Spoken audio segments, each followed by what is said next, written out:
Our story today is called The Last Leaf. It was written by O. Henry. Here is Barbara Klein with the story. Many artists lived in the Greenwich Village area of New York.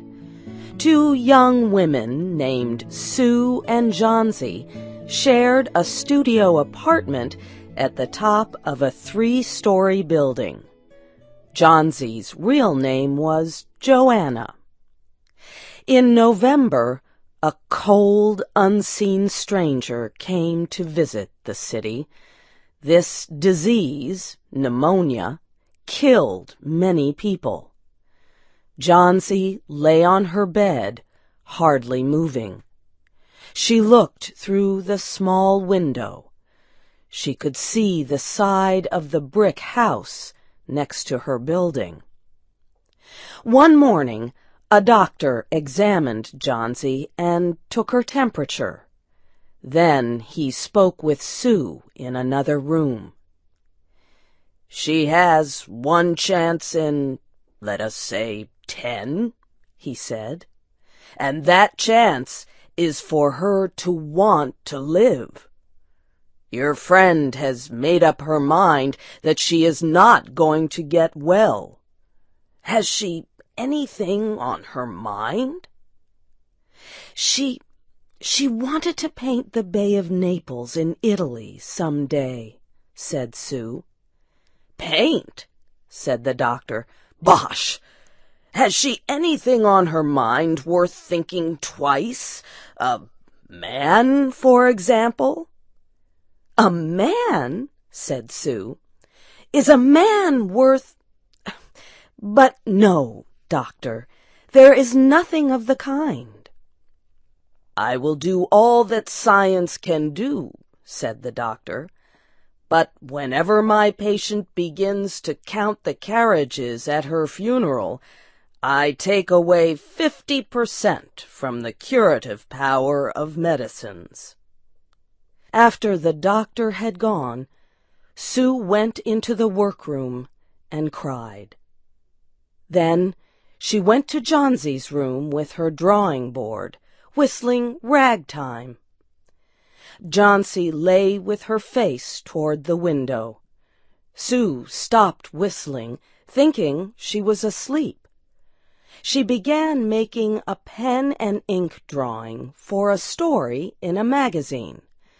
Young artists must work their way to art by making pictures for magazine stories. Sue heard a low sound, several times repeated. She went quickly to the bedside. Johnsy's eyes were open wide. She was looking out the window and counting backward. 12, she said, and a little later, 11, and then 10, and 9, and then 8 and 7, almost together. Sue looked out the window. What was there to count? There was only an empty yard and the blank side of the house 7 meters away. An old ivy vine, going bad at the roots, climbed halfway up the wall. The cold breath of autumn had stricken leaves from the plant until its branches, almost bare, hung on the bricks. "What is it, dear?" asked Sue. 6, said Johnsy quietly. "They're falling faster now. 3 days ago there were almost 100. It made my head hurt to count them. But now it's easy. There goes another one. There are only 5 left now." "5 what, dear?" asked Sue. "Leaves on the plant. When the last one falls, I must go too. I've known that for 3 days. Didn't the doctor tell you?" "Oh, I never heard of such a thing," said Sue. "What have old ivy leaves to do with your getting well? And you used to love that vine. Don't be silly. Why, the doctor told me this morning that your chances for getting well real soon were, let's see exactly what he said. He said the chances were 10 to 1.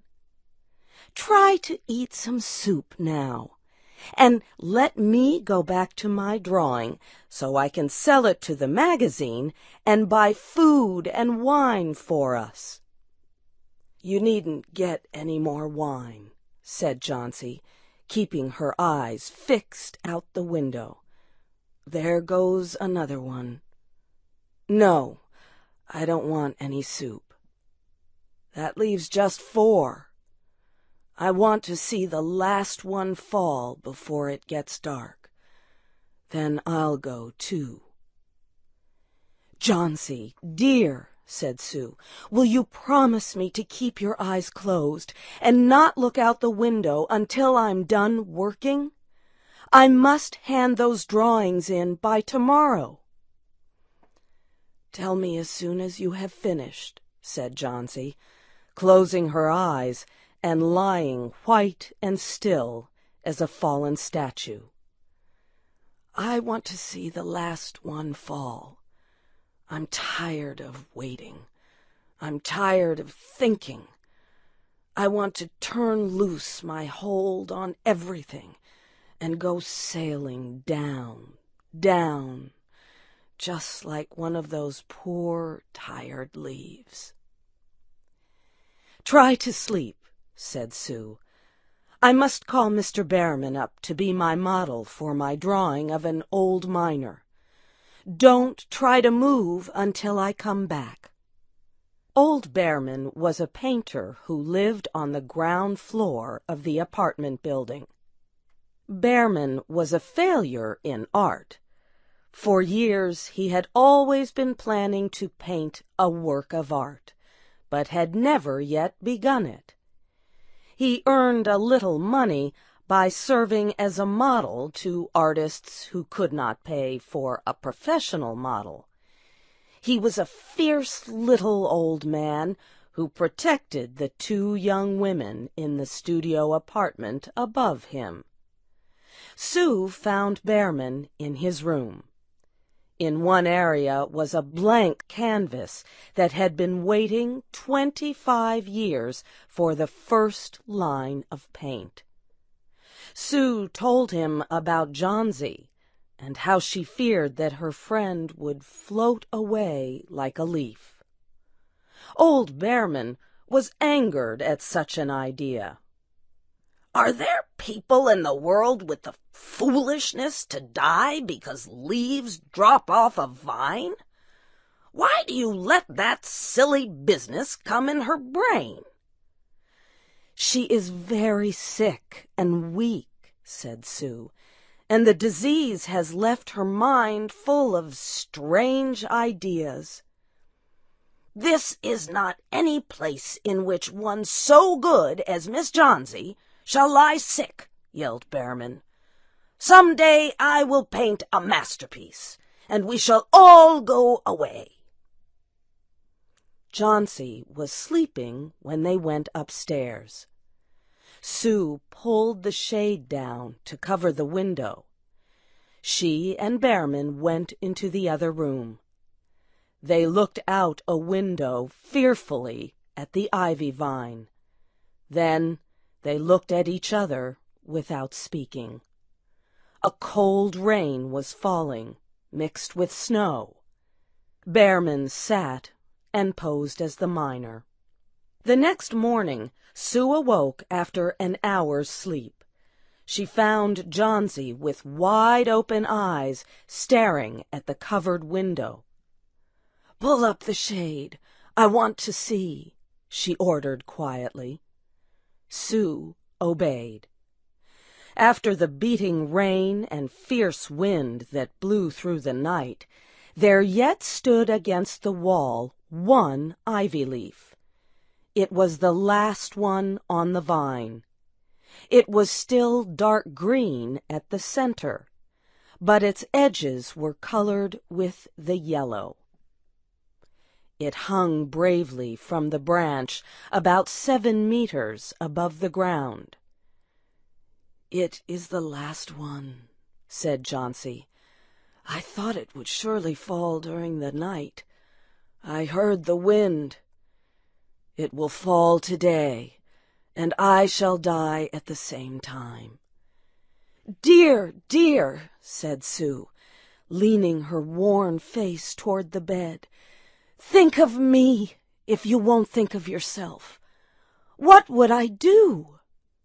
But Jauncey did not answer.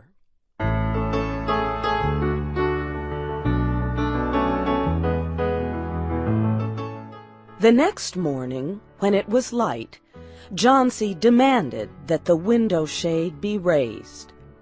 The ivy leaf was still there.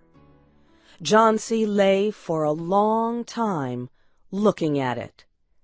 And then she called to Sue, who was preparing chicken soup. "I've been a bad girl," said Jauncey. "Something has made that last leaf stay there to show me how bad I was. It is wrong to want to die. You may bring me a little soup now." An hour later she said, "Some day I hope to paint the Bay of Naples." Later in the day the doctor came, and Sue talked to him in the hallway. "Even chances," said the doctor. "With good care, you'll win. And now I must see another case I have in your building. Behrman, his name is. Some kind of an artist, I believe. Pneumonia, too. He is an old, weak man, and his case is severe. There's no hope for him, but he goes to the hospital today to ease his pain." The next day the doctor said to Sue, "She's out of danger. You won. Nutrition and care now. That's all." Later that day, Sue came to the bed where Jauncey lay and put one arm around her. "I have something to tell you, White Mouse," she said.